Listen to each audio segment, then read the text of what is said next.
নমস্কার বন্ধুরা, আপনারা কেমন আছেন? দেখুন বন্ধুরা, গ্রাম বাংলার বিয়ে বাড়িতে রসগোল্লা তৈরির জন্য কেমনভাবে তৈরি করছে দেখুন বন্ধুরা।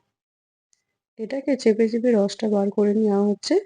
এবার আমরা এলাচ গুঁড়ো দিয়ে দিলাম, এটা ফুড কালার দিয়ে দিলাম, কমলা ভোগ হওয়ার জন্য ফুড কালারটা দিয়ে দিলাম, মিক্স করে নিলাম, নিয়ে হালকা পরিমাণে ময়দা ছড়িয়ে দিলাম, এটা খাওয়ার সোডা দিলাম।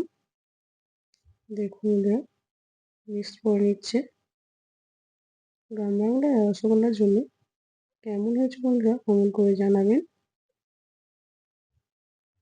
মিক্সড করে নিচ্ছে, মিক্সড আমাদের হয়ে গেছে। এবার পরিমাণ মতো গোল করে নিল। দেখুন বন্ধুরা, এটাকে চেপে চেপে গোল করতে হবে। পরবর্তী ভিডিওতে ভাজাটা দেখাবো আপনাদের। কেমন হয়েছে কমেন্ট করে জানাবেন। রসেতে গুঁড়া হয়ে গেছে রসগোল্লা।